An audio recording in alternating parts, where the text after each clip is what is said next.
Ramayampet municipal పరిధిలోని 11వ వార్డులో మరి గత 5 సంవత్సరాల నుంచి సంక్రాంతి పండుగకు ఎట్లయితే కలర్స్ అనేది ఇంటింటికి పంపిణీ చేయడం జరుగుతుందో మరి అది అందులో భాగంగా మరి ఈ యొక్క సంవత్సరము ఈ 11వ వార్డులోని మరి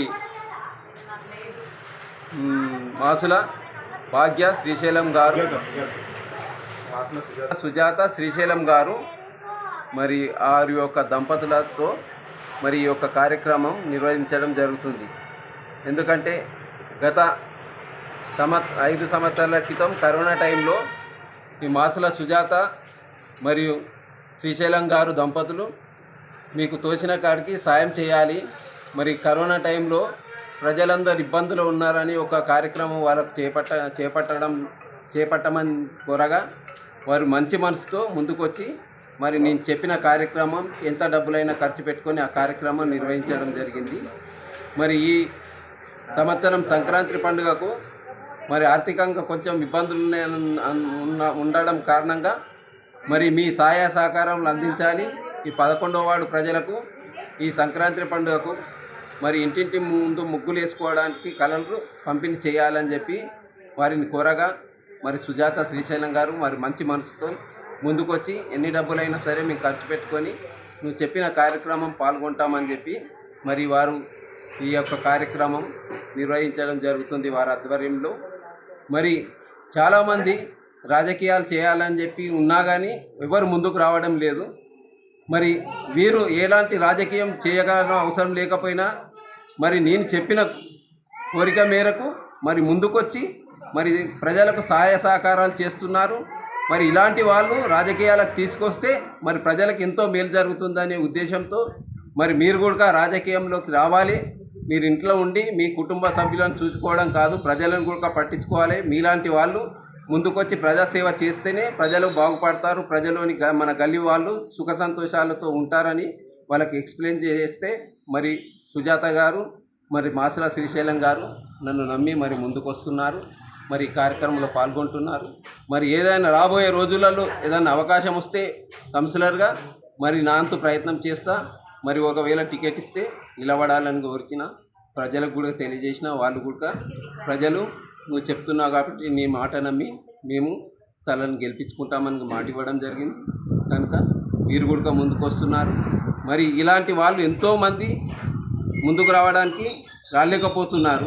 ఎందుకంటే లోకులు కాకులు వాళ్ళనే మాటలకు బాధపడుతూ కొంతమంది ధైర్యం చేయలేక ఇంట్లోనే మగ్గిపోతున్నారు. తెలివి ఉన్నా చేయాలని తపన ఉన్నా కానీ అవన్నీ పట్టించుకోకుండా మరి అశ్విని పోచమ్మల అశ్విని మరి శ్రీనివాస్ దంపతులు గారు ఎంతో మంచి మనసుతో ప్రజలకు సేవ చేయాలనే ఉద్దేశంతో వాళ్ళు కూడా గత 5-10 సంవత్సరాల క్రితం నుంచి వాళ్ళ కుటుంబం కూడా పట్టించుకోకుండా రామాయంపేట ప్రజల కోసం తపనతో వాళ్ళు మంచి చేయాలనే ఉద్దేశంతో ఎంతో తాపత్రయంతో వాళ్ళు ముందుకొస్తూ ఎవ్వరు ఏమన్నా పట్టించుకోకుండా ముందుకే సాగుతున్నారు.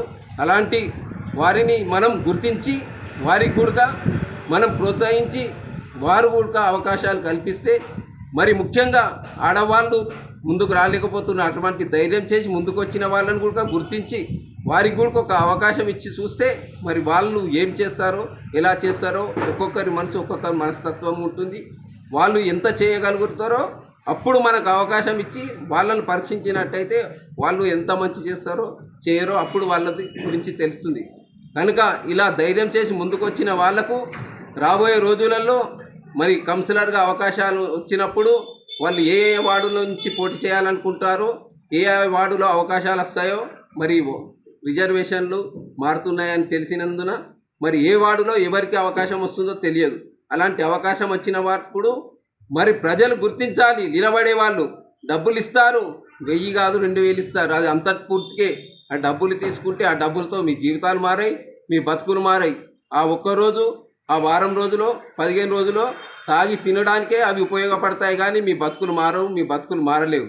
కాబట్టి ప్రజాసేవ ఎవరు చేయగలరు, ఎవరి దగ్గర దమ్ముంది, ఎవరి దగ్గర తెలివుందో గుర్తించి మరి అందరూ తోచిన కాడికి ప్రతి ఒక్కరు డబ్బులు ఇస్తున్నారు, ప్రతి ఒక్కరి దగ్గర తీసుకుంటారు. అందరికి వేయగలరా? అందరు గెలవగలరా? ఒక్కరే కదా గెలిచేది. ఆలోచించుకోండి. మీది కూడా తప్పులేదు తీసుకోవడం. ఎవరు ఇచ్చినా అద్దంటే వాళ్ళు ఎవరేమో అనుకుంటారో అని భయం మనిషికి. స్వార్థం అంటే స్వార్థం లేని మనిషి అని ఉండడు. మరి డబ్బులు ఇవ్వకపోతే తీసుకోకపోతే ఏమంటారో ఏమనుకుంటారో మాకేమో చేస్తారో అనే భయం. మరి మేము కూడా ఇచ్చేవాళ్ళు కూడా ఏం పోతున్నారు? అద్దన్నా కానీ తీసుకోండి వెంటబడిస్తున్నారు. ఇచ్చిన తర్వాత ఎంత మాటలు మాట్లాడుతుర్రో ఎలా మాట్లాడుతుర్రో అవన్నీ అర్థం చేసుకొని మీకు సేవ చేయగలరని నమ్మకం ఎవరితో అయితే ఉంటుందో వారికి ఒక అవకాశం ఇవ్వండి. వారిని గెలిపించుకోండి. మీ జీవితాలు బాగుపడతాయి, మీరు బాగుపడతారు, మీరు సంతోషంగా ఉంటారని తెలియజేస్తూ, నాకు తెలిసిన కాడికి మీకు తెలియజేస్తూ, నాకు తెలియని ఉంటే తెలుసుకొని మీకు తెలియజేస్తా. కాబట్టి ఎవ్వరు ఎన్ని చెప్పినా వినకండి. మీకు ఆలోచన శక్తి ఉంది, ఆలోచించగలుగుతారు. మీకు మంచి చెడు అనేది తెలుసుకునే మా ఏజ్లో ఉన్నారు. కాబట్టి మీకు ఎవరు సేవ చేయగలరో వారిని గుర్తించండి. ఇప్పుడు డబ్బులు పోయినా సరే చెప్పిన మాటలిని కష్టపడి డబ్బులు ఖర్చు పెట్టుకొని ఎవరు సేవ చేస్తున్నారో గుర్తుపెట్టుకోరు. ఒకసారి ఎలక్షన్లు వచ్చినప్పుడు నేను నిలబడతారు 100 మంది వస్తారు, 100 మంది వస్తారు. మరి ఇప్పుడు ఎందుకు చేస్తలేరు సేవ? ఇప్పుడు ఎందుకు ముందుకు వస్తలేరు? మరి అప్పుడు డిక్లేర్ కాగానే నేను నిలబడతా అని అప్పుడు వస్తున్నారు. అది ఆలోచించుకోండి ఒకసారి. వాళ్ళు మంచిగా చేస్తారా? ఆ డిక్లేర్ కాకముందుకే వచ్చి మీకు సేవ చేస్తూ ముందుకు వచ్చే వాళ్ళు మంచిగా చేస్తారా? ఊరు కోసం తప్పిస్తూ ముందిస్తారు వాళ్ళు. అశ్విని గారు భార్యాభర్తలు ఇద్దరు ఊరు గురించి ఎంత బాధపడుతురో, ఎంత కష్టపడుతురో.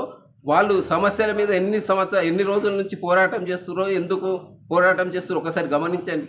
అటువంటి పేదవాళ్లకు మీ మంచి ఒక్క ఓటే కదా, మీ పోయే మూల్యం పోతుంది. ఆ వేసే ఓటు ఒకసారి ఆ అమ్మాయికి వేయండి, అమ్మాయిని గెలిపించండి. అమ్మాయి మనస్తత్వం చూడండి. కాబట్టి ఇప్పుడు నేను చల్లకొచ్చి ముంతదాసడం నాకు అలవాట్లేదు. ముఖం ముందట చెప్తున్నా. మాసుల శ్రీశైలం అండ్ సుజాత గారు ఈ వార్డు నుంచి పోటీ చేయాలని ఉద్దేశంతో నేను తీసుకొచ్చిన వాళ్ళు నా మాట ముందుకు వస్తున్నారు. మరి అశ్విని గారిని కూడా గుర్తించా. రామాయంపేట పట్టణంలో ఈ అమ్మాయి చేసినంతగా ఎవరు చేయటం లేదు, ధైర్యంగా ముందుకు రావటం లేదు. ఆడవాళ్ళు ఈ అమ్మాయి 5 సంవత్సరాల నుంచి గమనిస్తున్నా. ఊరు కోసం ఎంతో బాధపడుతుంది, ఎంతో కష్టపడుతుంది. ఎన్నో విధాలుగా ఆమె సాయం సహకారాలతో ఆమె డబ్బు ఖర్చు పెట్టుకొని ఎంతో చేస్తుంది. కాబట్టి అమ్మాయి కూడా అవకాశం వస్తే ఈ వార్డులో కూడా నిలబడచ్చు. ఎవరు ఏ వార్డులో అయినా నిలబడచ్చు. కానీ ఎవరిని గెలిపించాలనుకుంటున్నారో, ఎవరు గెలిపిస్తే బాగుంటుందో డిసైడ్ చేసుకునేది ఈ 11వ వార్డు ప్రజలు. వీళ్ళే కాకుండా ఇంకెంతోమంది ఆ ఎన్నికల్లో నిలబడేటప్పుడు డిక్లేర్ అయినప్పుడు ఎంతోమంది వస్తారు, ఎంతోమంది పోటీ పడతారు. బీఫామ్ అనేది గెలిచే వాళ్ళకే ఒక బీఫామ్ అనేది పార్టీ బీఫామ్ ఇస్తుంది. కాబట్టి మీరు సేవ చేయండి. ముందు ప్రజలలోకి రండి.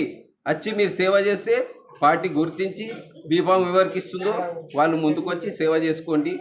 ఒకవేళ మీకు గుర్తింపు బీఫామ్ తొందరపడకర్రి, ఆవేశపడకర్రి. మీరు ఇంకా గుర్తింపు తెచ్చుకోవాలి, మీరు అభిప్రాయం కలగజేసుకోవాలి. నమ్మకం అనే ఉద్దేశంతో మీరు సేవ చేయండి. కాబట్టి దయచేసి నేను ఈ 11వ వార్డు ప్రజలకు కోరుకునేది ఒకటే. ఏమంటారు పెద్దలు ఏమన్నారంటే, మనకు ఒక సామెత ఉంది. ఏంది? ఇంట్లో గెలిచి రచ్చ గెలువమని. ఫస్ట్ మన కుటుంబంలో గెలవాలి. కుటుంబంలో గెలిచిన తర్వాత మన గల్లీలో గెలవాలి. అంటే కుటుంబం అంటే భార్యాభర్తలు ఒకటై మన ప్రజలకు సేవ చేద్దామనే ఉద్దేశం ఉన్నప్పుడు కుటుంబం గెలిచినట్టు. ఆ కుటుంబం గెలిచి మన గల్లీలో గెలవాలి. గల్లీలో గెలవాలంటే గల్లీలో ప్రజల సేవ చేసి ప్రజల మెప్పు పొంది ప్రజల మనసులో గుర్తింపు తీసుకొచ్చినప్పుడే మీరు గెలుపు అనేది ఉంటుంది. మనిషి ప్రతి ఒక్కరికి స్వార్థం ఉంటుంది. స్వార్థం లేని మనిషి అనేది ఉండడు. ఆ స్వార్థం ఎంతలో ఉండాలో అంతలో ఉంచుకోవాలి. నాకు బీఫామ్ వస్తేనే నేను నిలబడతా, నేను పైసలు ఖర్చు పెడతా. ప్రజలందరూ దయచేసి గమనించి మీకు ఎవరైతే నచ్చుతారో వారికి ఓటేసుకొని మీరు గెలిపించుకొని మీకు సేవ చేసుకోవాలని చెప్పి నా యొక్క మనవి చేస్తున్నాను.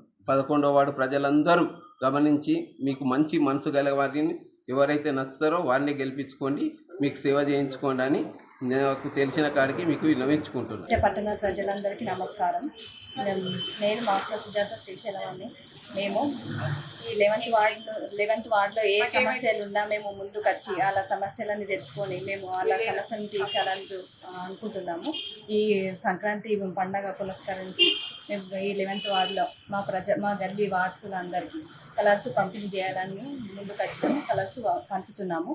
ఇదే విధంగా నేను ఈ 11th వార్డులో నాకు మీ సహాయ సహకారాలతో నాకు ఛాన్స్ ఇస్తే నేను కౌన్సిలర్గా నిలబడాలనుకుంటున్నాను. మీ అందరు మనస్ఫూర్తిగా నాకు ఓటు అనుకోండి. తరంతో కౌన్సిలర్గా నిలబడాలనుకుంటున్నా. ఇంకా సహాయాలు కూడా చేయడానికి రెడీగా ఉన్నా. వార్డులో అందరికీ సంక్రాంతి పండుగ పురస్కారంతో అందరికీ కలర్స్ పంపిణీ జరిపిస్తున్నాము. ఇదే వంతుగా మీ దయదలిచి నా వంతు నాకు సహకారం చేయండి. నేను మీకు సహాయం చేయడానికి ఎల్లవేళలా ఎప్పుడు సిద్ధంగా ఉంటా. నమస్కారం. రామాయంపేట పట్టణంలో 11వ వార్డులో మరి చిలక గంగాధర్ అన్న ఆధ్వర్యంలో మరి వాళ్ళ కమిటీ మెంబర్లు మరియు మాసల సుజాత శ్రీశైలం గారి ఆధ్వర్యంలో మరి 11వ వార్డులో ముగ్గులకు సంబంధించిన రంగులు పంపిణీ చేయడం జరుగుతుంది. మరి కమిటీ సభ్యులందరూ కూడా ఈ కార్యక్రమంలో పాల్గొని మరి ఇంటింటికి రంగులు పంపిణీ చేస్తూ మరి ఈ వార్డు ముందుగా ఎలక్షన్స్ ఉన్నాయి కాబట్టి, కౌన్సిలర్ ఎలక్షన్స్ ఉన్నాయి కాబట్టి మరి ఎవరు ప్రజల్లో ఉంటున్నారు, ఎవరు ప్రజల సమస్యలు తీరుస్తున్నారు, ఎనీ టైం ప్రజలకు అందుబాటులో ఉంటూ ప్రజల సమస్యలు తెలుసుకుంటూ వాళ్ళ సమస్యలు తీర్చే విధంగా మరి ముందుకు వస్తున్నారో వాళ్ళని గెలిపించుకునే విధంగా ప్రజలు మరి సహకారాలు అందించాలి. మరి ఎవరైతే మీకు చేయగలుగుతారో అని ఆలోచించి వాళ్ళని నిలబెట్టుకొని ఓట్లు వేయాలని చెప్పి మరి రామాయంపేట పట్టణ ప్రజలకు మరియు 11th వార్డు ప్రజలకు కూడా విజ్ఞప్తి చేస్తున్నాం. వీళ్ళందరికీ నా యొక్క ధన్యవాదాలు. ఈరోజు ముగ్గుల పంపిణీ మేము చేయగలుగుతున్నాము. మేము అందరూ మా కంపెనీ మెంబర్స్ అందరూ కలిసి చేయగలుగుతున్నాము. నాకు ఒక అవకాశం ఇస్తే నేను దేనికైనా ఒక ఇబ్బందులు ఏదైనా ఉన్నా నేను వెంటనే నా పరిష్కారం తీరగలను అని చెప్పారు. రామాయంపేట పట్టణ పరిధిలోని మున్సిపల్ పరిధిలోని 11వ వార్డులో ఈ 11వ వార్డుకు సంబంధించి ఈ రాబోయే సంక్రాంతి పండుగను పురస్కరించుకొని మరి ముగ్గులో కావలసిన రంగులను మాసుల సుజాత శ్రీశైలం గారు ముందుకు వచ్చి ఈ కార్యక్రమాన్ని ఈరోజు విజయవంతం చేస్తున్నందుకు ముందుగా వాళ్ళకు కృతజ్ఞతలు తెలియజేస్తూ ఇట్లా సేవ చేసే ఆలోచన విధానం వాళ్ళకు రావడం చాలా ఎంతో అదృష్టం. అట్లాగే ఇలాంటి సేవా కార్యక్రమాలు డబ్బులు ఉన్నవాళ్ళు చాలామంది ఉంటారు కానీ మరి సేవా కార్యక్రమాలు చేయడానికి ముందుకు రారు. ఇటువంటి ఆలోచన విధానం ఉన్నవాళ్ళు కూడా అందరూ ముందుకొచ్చి కార్యక్రమాలు అన్నీ ఊర్లో చేస్తే బాగుంటుందని కోరుకుంటూ మరి ఇటువంటి వాళ్ళని ముందుకొచ్చినందుకు ఇటువంటి వాళ్ళని అందరం ఆశీర్వదించాలని కోరుతాం. అసలైన తొలి వెలుగు. ఫాలో వాట్సాప్ @తొలి వెలుగు official.